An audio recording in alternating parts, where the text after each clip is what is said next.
Le 15 octobre, 14e. La salle de réunion au 40e étage de la Tour Horizon n'avait pas de nom, seulement un numéro, 40B.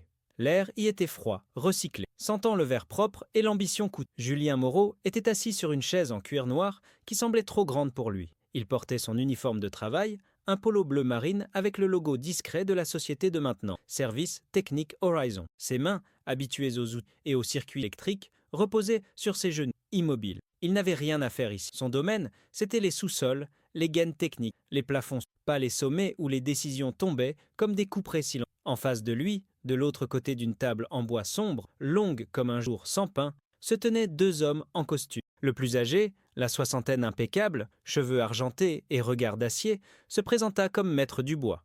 Le plus jeune, son assistant, ne dit rien, se contentant de poser un ordinateur portable sur la table et de l'orienter vers Julien. « Monsieur Moreau », commença maître Dubois d'une voix calme, presque apaisante, ce qui la rendait d'autant plus menaçante. « Nous vous avons demandé de venir pour discuter d'une question de protocole. Ce n'est pas une mesure disciplinaire. » « Pas encore. Considérez cela comme un entretien préventif. » Julien hocha la tête, la gorge sèche. Il n'avait aucune idée de ce dont il s'agissait. Avait-il mal rempli un rapport, oublié de signer une feuille d'un... Il repassa mentalement, tout semblait en ordre. Il était ponctuel, méticuleux. Il ne parlait à personne, faisait son travail et repartait. Le jeune avocat cliqua sur l'écran, affichant une vidéo de caméra de... La qualité était parfaite, l'angle de vue plongeant.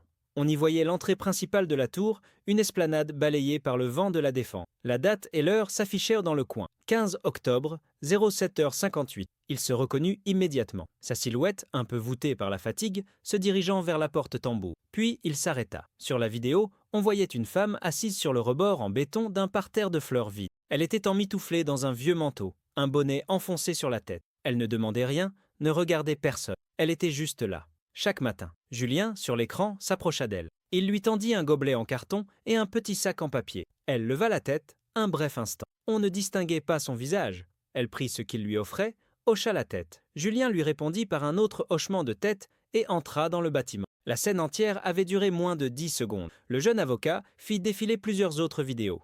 14 octobre, 07h59. 13 octobre, 07h57. La même scène, jour après jour. Un café chaud et un croissant. Un geste simple, presque mécanique, accompli dans le froid matinal avant de commencer sa journée. Maître Dubois laissa la dernière vidéo tourner en boucle. Le silence s'installa, lourd, accusateur. « Monsieur Moreau, » reprit l'avocat, « savez-vous qui est cette personne ?»« Non, maître, » répondit sa voix à peine plus. « Je sais juste qu'elle est là tous les matins. Elle a l'air d'avoir froid. Elle n'a jamais demandé d'argent? Ne vous a jamais importuné? Jamais. » Maître Dubois joignit les mains sur la table. Son regard était dénué de toute émotion. Le règlement intérieur de la Tour Horizon, que vous avez signé en annexe de contrat de travail, stipule clairement à l'article 11, paragraphe 3, que toute interaction non sollicitée avec des personnes non autorisées sur le périmètre de sécurité de l'établissement est proscrite, pour des raisons de sécurité, de responsabilité et d'image. Julien sentit une boule se former dans son estomac. Il ne comprenait pas. Il n'avait fait que donner un café. « Nous ne remettons pas en cause vos intentions, monsieur Moreau, » continua l'avocat, comme s'il lisait dans ses pensées. « Nous parlons de procédure. Cette femme représente une variable inconnue, une responsabilité potentielle, si elle venait à avoir un malaise après avoir consommé ce que vous lui offrez, si elle se prétendait employée par nous, si un client important assistait à cette scène et en tirait des conclusions préjudiciables sur la sécurité de nos locaux. Chaque question était une pierre jetée dans une eau calme, créant des ondes de danger qu'ils n'avaient jamais imaginées. Ils pensaient faire un geste humain.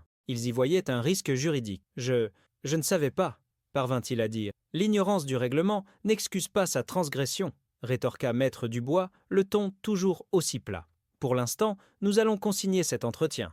Un avertissement formel sera versé à votre dossier. Nous attendons de vous que ce comportement cesse immédiatement. Est-ce bien clair ?» Julien regarda l'écran. Sa propre silhouette, figée dans son geste de bonté, semblait maintenant celle d'un criminel. Il se sentait humilié, piégé. Il avait deux choix. Obéir et tourner le dos à cette femme chaque matin, la laisser seule dans le froid avec son silence, ou désobéir et risquer de perdre son travail. Le seul travail qui lui permettait de payer le loyer de son 2 pièces à Courbevoie et d'élever sa fille, Chloé. Son visage apparut dans son esprit. Ses grands yeux qui comptèrent sur lui pour tout. Il leva les yeux vers maître Dubois.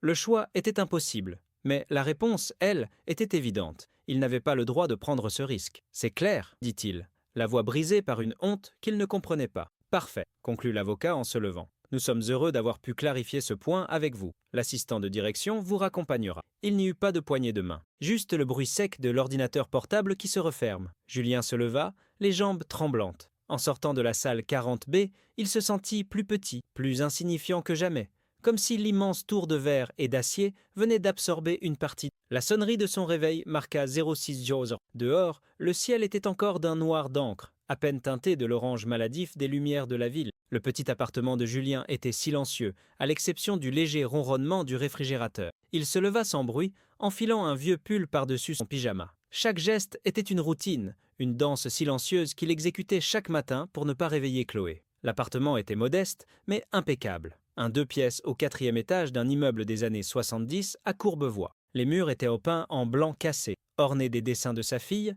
des soleils avec des visages souriants, des maisons au toit rouge et un portrait de lui où il avait 3 bras et des cheveux jaunes. C'était son univers, un refuge construit avec soin et amour. Dans la petite cuisine, il mit l'eau à chauffer pour son café. Il prépara ensuite le petit déjeuner de Chloé, un bol de céréales avec du lait froid et un verre de jus d'orange, toujours disposé dans le même ordre à cette côté d'une serviette en papier pliée en 4. Il beurra 2 tartines pour lui-même qu'il mangerait debout en regardant par la fenêtre les premières lueurs de l'aube. À 06h45, il se dirigea vers la chambre de sa fille. La porte était entr'ouverte, ornée d'une guirlande de fées lumineuses qui ne fonctionnait plus. Il entra sur la pointe des pieds. Chloé, 7 ans, dormait profondément. Une peluche en forme de lapin serrée contre sa poitrine. Ses cheveux bruns étaient étalés sur l'oreiller. Julien s'assit sur le bord du lit et posa doucement sa main sur son épaule. « Chloé, » murmura-t-il, « c'est l'heure, mon... » Elle grogna un peu, se retourna, puis ouvrit lentement les yeux. En voyant son père, un sourire illumina son visage endormi. « Bonjour, papa. »« Bonjour, ma puce. Bien dormi ?» Elle hocha la tête, s'étirant comme un chaton. Cette transition entre le sommeil et l'éveil, ce moment de pure confiance où il était le premier visage qu'elle voyait, était le point d'ancrage de sa journée. C'était pour ce moment-là qu'il se battait. Pendant qu'elle prenait son petit déjeuner, encore à moitié endormi, Julien se prépara. Douche rapide, rasage, puis l'uniforme propre, repassé la veille au soir. Il vérifia son sac, ses outils, son badge, son déjeuner, un sandwich et une pomme. Il jeta un œil à l'horloge, 07h15. Parfait. « Papa, tu as mis mon dessin sur le frigo ?»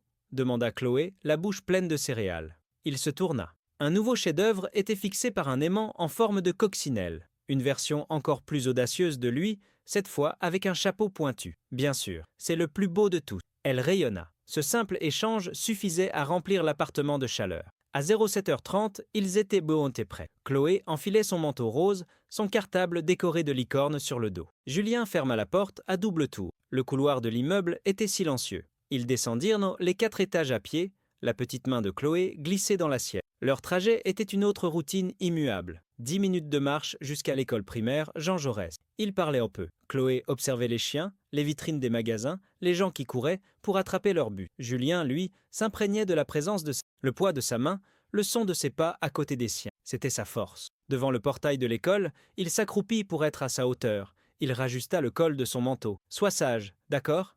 Écoute bien la maîtresse. »« Oui, papa. Je viens te chercher à 16h30, comme d'habitude. » Elle lui fit un bisou rapide sur la joue et courut rejoindre ses camarades dans la cour. Il la regarda disparaître dans la foule enfant, un petit point rose dans un océan de manteaux. Il resta là un instant jusqu'à ce qu'il ne la voie plus. Puis il se retourna et commença la deuxième partie de son trajet. 20 minutes de RER jusqu'à la Défense. Le wagon était bondé, rempli de visages fatigués et de regards fixés sur des téléphones. Il se tenait debout, serré entre un homme et une jeune femme avec des écouteurs. Il était invisible, un travailleur parmi tant d'autres. En sortant de la station, le vent glacial du parvis le saisit. Les tours de verre se dressaient autour de lui comme des sentinelles géantes. Il passa devant la boulangerie où, chaque matin, il achetait son propre café et un second, accompagné d'un croissant. Aujourd'hui, il hésite. L'avertissement de maître Dubois résonnait dans sa tête. Il sentit une pointe de colère et de honte. Il n'avait rien fait de mal. Il serra les poings dans ses poches. Pour Chloé. Il devait penser à Chloé.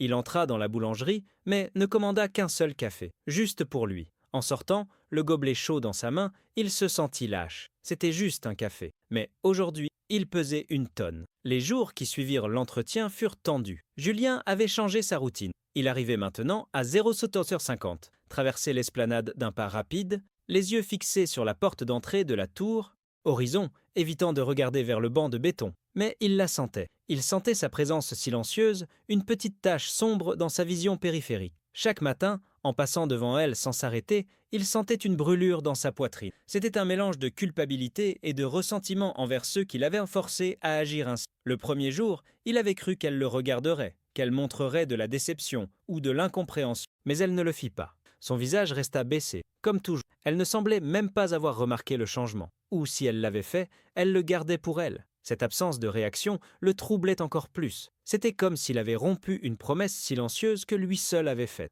Au travail, l'atmosphère avait changé, de manière subtile, presque imperceptible. Son superviseur direct, M. Lambert, un homme d'une cinquantaine d'années, qui d'habitude était plutôt cordial, devint plus distant. Il ne lui parlait plus de football le lundi matin. Ses instructions étaient brèves, techniques. Moreau vérifiait la climatisation au 23e. Moreau, le néon du couloir C, au sous-sol, a grillé. Rien de plus. Un matin, alors qu'il récupérait ses ordres de mission, Lambert lui dit, sans le regarder, « J'ai eu un mémo de la direction. Ils insistent sur le respect strict des protocoles de sécurité, surtout aux abords du bâtiment. Ils ont installé de nouvelles caméras haute définition, juste pour que tu le saches. » Le message était clair. On le surveillait. Julien se sentit de plus en plus isolé. Ses collègues, qui avaient peut-être entendu des rumeurs, l'évitèrent dans la salle de pause. Les conversations s'arrêtaient quand il entrait. Il était devenu celui qui avait eu problème avec la direction. Dans le monde codifié de l'entreprise, c'était une marque invisible mais indélébile. Une semaine après l'avertissement, il ne tint plus. La culpabilité était trop forte. Il se dit qu'il pouvait trouver un compromis. Il ne lui parlerait pas, ne s'approcherait pas directement. Il acheta le café et le croissant et, en passant, les déposa rapidement sur le banc à côté d'elle. Sans un mot, sans un regard, avant de s'engouffrer dans la tour. C'était un geste maladroit, presque fuyant, mais c'était mieux que rien. Il se sentit un peu soulagé. Le soulagement fut de courte durée. Le lendemain après-midi, il reçut une notification par email. L'objet était « Rappel formel, protocole de sécurité ». L'expéditeur était le service des ressources humaines avec Maître Dubois en copie. Le texte était bref et glacial. Monsieur Moreau, suite à notre entretien du 15 octobre, il a été porté à notre attention que le comportement pour lequel vous aviez été averti s'est reproduit ce matin, le 23 octobre, à 07h59. Ceci constitue un manquement direct à une instruction formelle de la direction. Considérez cet email comme un second et dernier avertissement avant l'engagement d'une procédure de licenciement pour faute grave. Toute nouvelle infraction entraînera des conséquences immédiates. Cordialement, le département des ressources humaines. Julien fixa l'écran, le cœur battant à tout rompre. Il l'avait là vu. Les nouvelles caméras. Il ne plaisantait en pas. Le mot « licenciement » brillait sur l'écran comme un néon rouge. Il sentit la panique monter. Perdre son travail signifiait tout perdre. L'appartement, la stabilité, la capacité de prendre soin de Chloé. Il ferma l'ordinateur, les mains tremblantes. Il alla aux toilettes et s'aspergea le visage d'eau froide. En se regardant dans le miroir, il vit un homme fatigué, piégé. Il n'était qu'un technicien de maintenant, un rouage anonyme dans une machine immense. Et il venait de défier la machine. Le soir, il essaya de ne rien laisser paraître devant Chloé. Il l'aida à faire ses devoirs. Ils jouèrent à un jeu de société, il lui lut une histoire. Mais son esprit était ailleurs. Chaque rire de sa fille était teinté d'angoisse. Il se demandait combien de temps encore il pourrait lui offrir cette vie simple et sûre. Cette nuit-là, il dormit mal. Il rêva de couloirs sans fin, de caméras qui le suivaient et du visage de Maître Dubois qui lui répétait en boucle « c'est la procédure ». Le lendemain matin, en passant devant la femme assise sur le banc, il ne tourna même pas la tête. Il marcha droit, le regard vide, le cœur lourd comme une pierre. Il se sentait brisé. Il avait obéi. Il avait cédé. Et il se détestait pour ça. Le coup de grâce arriva un vendredi après-midi. Une enveloppe à en-tête de la société l'attendait dans son casier. Ce n'était pas une lettre normale. Elle était rigide, officielle. Julien la prit avec une main moite. Il savait ce que c'était avant même de l'ouvrir. Il attendit d'être seul dans le vestiaire pour la décacheter. Le papier était épais, de qualité. Les mots, imprimés dans une police sobre et impersonnelle, étaient d'une violence inouïe. Convocation à un entretien préalable à une éventuelle mesure de licence. La lettre citait une date et une heure. Le vendredi suivant, à 10h, salle 40B. La même salle. Le motif invoqué était vague et technique, manquement répété aux obligations contractuelles et au règlement intérieur de l'entreprise. Ils n'avaient de même pas besoin de préciser. Ils avaient gagné. Julien relut la lettre 3 fois, espérant y trouver une erreur, une échappatoire. Mais il n'y en avait aucune. C'était la procédure froide, implacable, irréversible. Ils n'avaient trouvé aucune nouvelle infraction, mais ils avaient décidé qu'il était un problème. Et ils allaient l'éliminer. L'avertissement formel suffisait. Ils construisaient un dossier contre lui. Il plia la lettre et la glissa dans la poche de son pantalon. Il se sentit vidé de toute énergie. La bataille était perdue. Il n'avait ni les moyens ni la force de se battre contre une armée d'avocats. Il allait être licencié ce soir-là. La routine avec Chloé lui parut insupportable. Chaque geste, préparer vérifier son cartable, lui brosser les cheveux, était teinté d'un sentiment d'échec. Il avait l'impression d'être un imposteur, un père qui prétendait que tout allait bien alors que le sol s'effondrait sous ses pieds. Chloé sentit sa détresse. Elle était plus calme que d'habitude, le regardant avec ses grands yeux interrogateurs. « Ça va pas, papa ?» demanda-t-elle pendant le dîner. Julien força un sourire. « Si, mon trésor, juste un peu fatigué. Grosse journée au travail ?» Elle n'eut pas l'air convaincue, mais elle n'insista pas. Plus tard, alors qu'il l'abordait dans son lit, elle se redressa et lui tendit une feuille de papier. C'était un dessin qu'elle avait fait à l'école. Il le prit et le regarda. Sur le papier, il y avait 2 personnages dessinés avec des feutres de couleurs vives. Un grand bonhomme, avec un polo bleu et un grand sourire, tendait un gobelet fumant à une petite dame assise par terre. La dame avait un bonnet violet, et elle souriait aussi. Au-dessus d'eux, un énorme soleil jaune avec des lunettes de soleil semblait applaudir la scène. Julien sentit sa gorge se nouer. Il reconnut immédiatement la scène. C'était lui et la femme de l'esplanade. « C'est toi, papa !» dit Chloé d'une petite voix fière en pointant le grand bonhomme. « Et c'est la dame qui a froid le matin. Tu lui donnes du café pour la réchauffer. » Julien était abasourdi. « Comment tu sais ça ? Je vous vois des fois, quand on va à l'école. Tu es gentil, papa. » Les larmes lui montèrent aux yeux. Il essaya de les retenir, mais une coula sur sa joue. Il avait essayé de cacher ce petit rituel, de le garder pour lui, mais sa fille l'avait vu. Et dans son monde simple et pur, ce n'était pas une infraction au règlement. C'était un acte de gentillesse. C'était la définition même de son père. Il serra le dessin contre sa poitrine. Il se sentait à la fois dévasté et étrangement apaisé. Il allait perdre son travail. Il allait affronter des semaines, peut-être des mois de difficultés. Mais en cet instant, en regardant le dessin de sa fille, il comprit quelque chose d'essentiel. Le combat n'était pas contre Maître Dubois ou la direction de la Tour Horizon.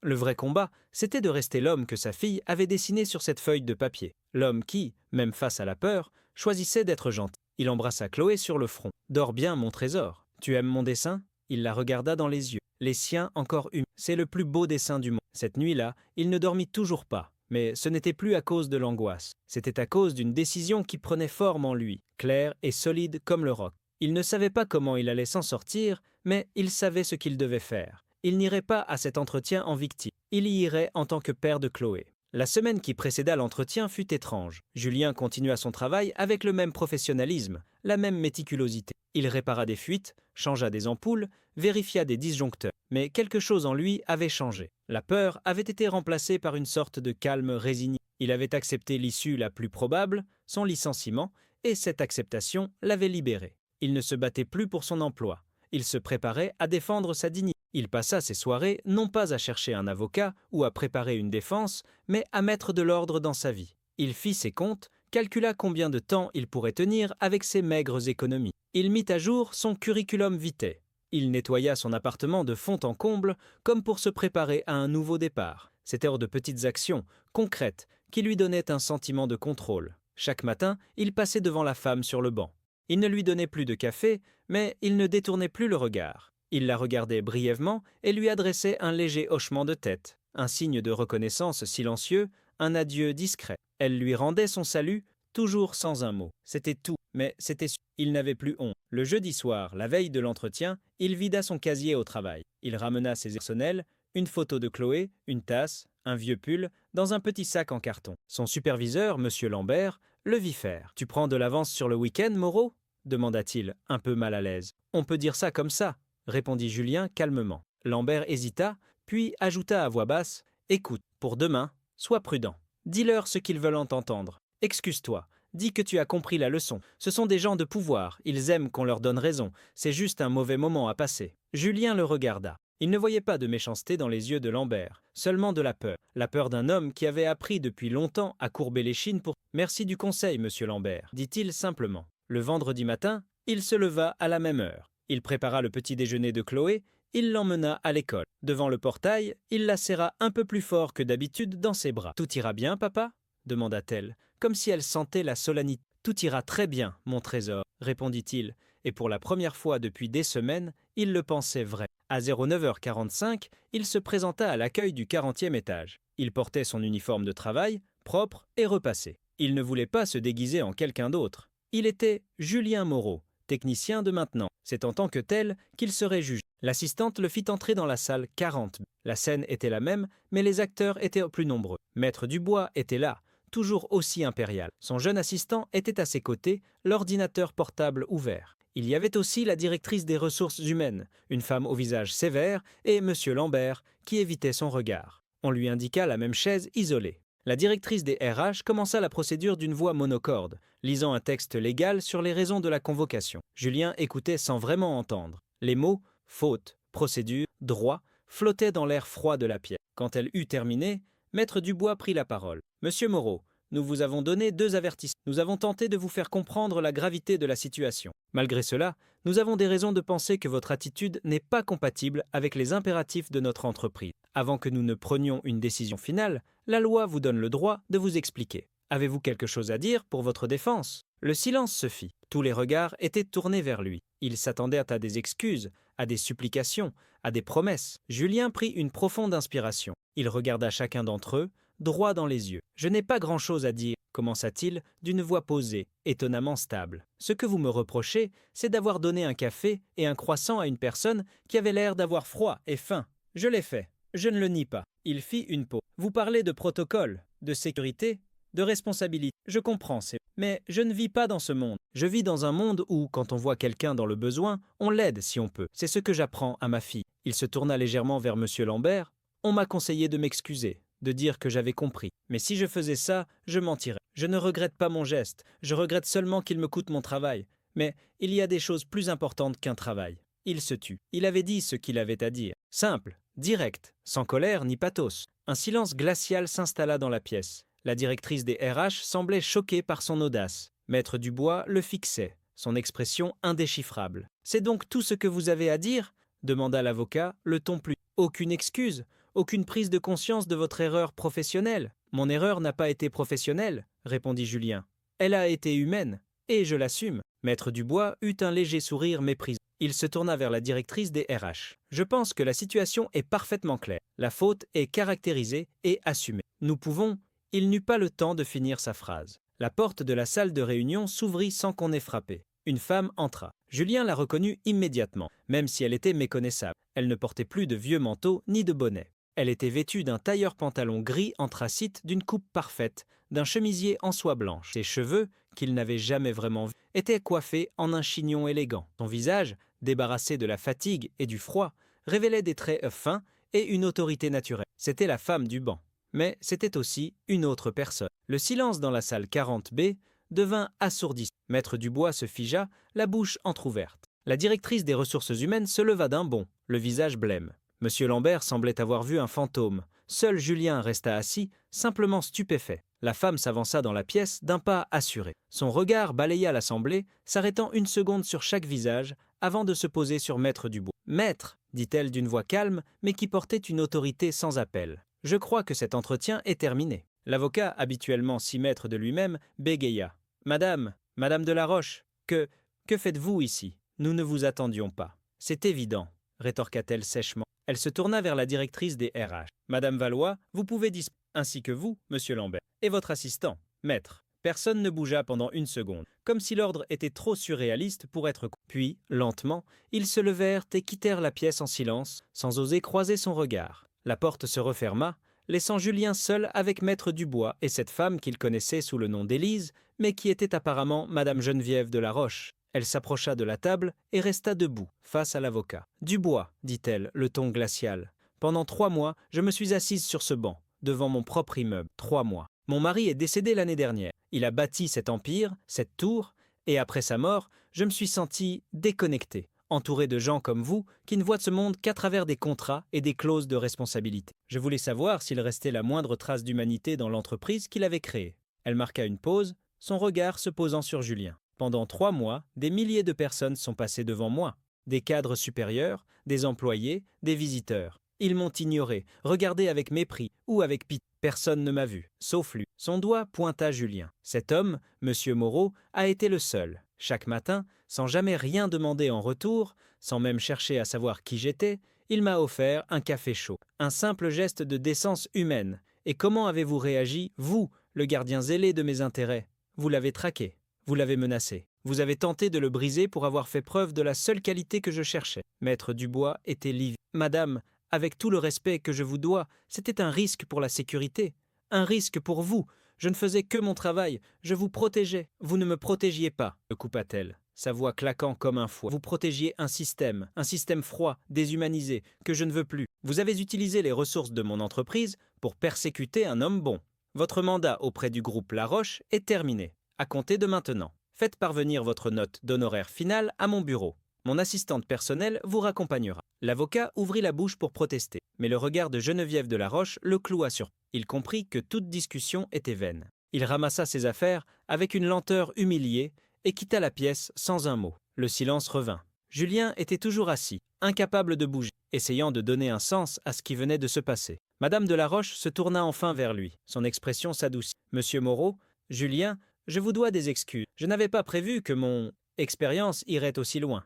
Je n'imaginais pas que l'on vous ferait subir cela. » Julien secoua la tête, trouvant enfin sa voix. « Madame, je ne comprends pas. » « Il n'y a rien de compliqué à comprendre, dit-elle avec un léger sourire. Vous avez réussi un test dont vous ne connaissiez même pas l'existence. Vous avez montré plus de caractère et d'intégrité que toute mon équipe de direction réunie. Elle s'assit sur la chaise qu'occupait Maître Dubois. Cet entretien de licenciement est, bien entendu, annulé. Votre dossier sera purgé de tout avertissement. En fait, j'aimerais vous offrir une promotion. Un poste de responsable des services G. Vous relèveriez directement de moi. Le salaire serait considérablement plus élevé. Julien la regarda. Il vit la sincérité dans ses... Il vit une offre qui pourrait changer sa vie et celle de Chloé pour plus de sous-financiers, un meilleur appartement, un avenir assuré. Il pensa à Chloé, à son dessein. Il pensa à lui-même, dans un bureau au 40e étage, donnant des ordres, participant à des réunions. Il pensa au monde de Maître Dubois, un monde de pouvoir et de procédure. Et il sut que ce n'était pas sa place. Il prit une profonde inspiration. « Je vous remercie sincèrement, Madame de la Roche. C'est une offre très généreuse, mais je dois la refuser. » Elle parut surprise. « Refuser ? Pourquoi ? » ?»« Parce que je suis un technicien de maintenance, » répondit-il simplement. « J'aime mon travail. J'aime réparer les choses qui sont cassées. C'est ce que je sais faire. Je ne suis pas fait pour les bureaux et les réunions. Je vous demande juste de me laisser garder mon poste. C'est tout ce que je veux. » Geneviève de la Roche le dévisagea longuement. Un lent sourire se dessina sur ses lèvres. C'était un sourire de respect profond, de compréhension. Elle avait cherché un homme bon. Elle avait trouvé quelque chose de plus rare encore. Un homme qui se connaissait lui-même. « Très bien, monsieur Moreau, dit-elle en se levant. Comme vous voudrez. Vous garderez votre poste. Mais attendez-vous à quelques changements dans la manière dont ce tour est géré. » Elle se dirigea vers la porte, puis s'arrêta et se retourna. « Au fait, votre café était excellent. » Puis elle sort, le laissant seul dans sa salle de pour seul compte. Il était toujours Julien, technicien, mais tout avait changé. Les semaines qui suivirent furent une lente et étrange transition vers une nouvelle normalité. La nouvelle du départ de Maître Dubois et de la réorganisation du service juridique se répandit comme une traînée de poudre dans la tour. Des rumeurs circulaient sur l'incident, mais personne ne connaissait la vérité, sauf les quelques personnes présentes dans la salle 40B.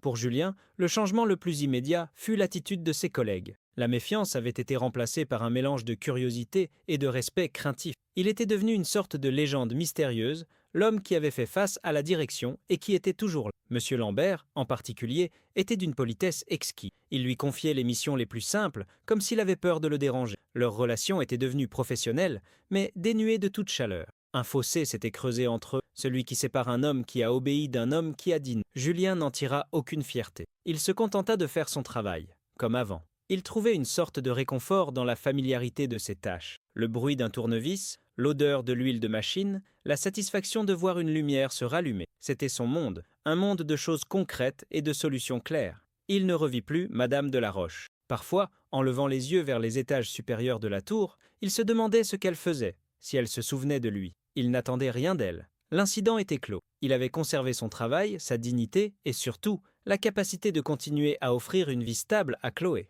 C'était sa seule victoire, et elle lui suffisait. Le coût de sa décision n'était pas visible, mais il était réel. Il avait entrevu un autre avenir, une vie sans soucis financiers, et y avait renoncé. Parfois, tard le soir, quand il regardait ses factures, le doute s'insinuait. Avait-il fait le bon choix ? N'avait-il pas été stupide de refuser une telle opportunité pour une question de... Mais ensuite, il regardait Chloé dormir paisiblement dans sa chambre, entourée de ses dessins, et le doute s'évanouissait. Il avait choisi de rester lui-même, l'homme que sa fille admirait. Ce choix n'avait pas de prix. Un matin, environ un mois après l'entretien, il remarqua quelque chose de nouveau en arrivant sur l'esplanade. Le banc de béton où la femme s'asseyait avait disparu. À sa place, Des ouvriers étaient en train d'aménager un petit jardin. Ils plantaient des arbustes, des fleurs vivaces et installaient un banc en bois simple et élégant. Il n'y avait aucune plaque, aucune indication sur l'origine de ce chemin. C'était juste un petit coin de verdure inattendu au milieu du béton et de l'acier. Une respiration. Julien comprit. C'était un message silencieux, un point final à leur histoire, un geste qui, comme le café du matin, n'avait pas besoin de mots pour être... Il continua son chemin vers la tour, un léger sourire aux lèvres. La vie reprenait son... Avec ses routes de joie et ses défis, rien n'était parfait. L'argent était toujours compté. La solitude d'un père célibataire était parfois pesante. Mais il était entier. Il ne s'était pas brisé. Un matin de décembre, la première neige de l'année tomba sur Paris. De gros flocons silencieux qui recouvraient la ville d'un manteau blanc et apaisant. Julien et Chloé marchèrent vers l'école, emmitouflés dans leurs manteaux et leurs écharpes. Chloé, émerveillée, essayait d'attraper les flocons avec sa langue. En passant devant la tour Horizon, ils s'arrêtèrent un instant. Le petit jardin était couvert de neige. Le banc en bois était immaculé, invitant au repos. C'était devenu une partie de leur paysage quotidien, un repère silencieux. Julien regarda la tour massive qui se dressait vers le ciel. Elle ne lui paraissait plus aussi intimidante. Ce n'était plus un monstre de verre et d'acier, mais juste un bâtiment, un lieu de travail. Une partie de sa vie, mais pas toute sa vie. Chloé tira sur sa main. « Papa, regarde, on dirait du sucre glace. » Il baissa les yeux vers elle. Son visage était rouge de froid. Ses yeux brillaient de joie. Il s'accroupit et resserra son écharpe autour de son cou. « Tu as raison, mon trésor. C'est magnifique. » Il resta un instant à sa hauteur, regardant le monde à travers ses yeux. Un monde simple, où la neige était du sucre glace et où la gentillesse était la chose la plus naturelle qui se releva, prit sa petite main gantée dans la sienne. La chaleur de sa confiance se propagea jusqu'à son cœur. Ils reprirent leur chemin, laissant derrière eux des empreintes fraîches dans la neige. Deux silhouettes, un père et sa fille, s'éloignant côte à côte, leur souffle formant de petits nuages blancs dans l'air glacial. Ils marchaient vers l'école, vers la journée qui commençait ensemble. L'image était simple, ordinaire, et c'était tout ce qui comptait.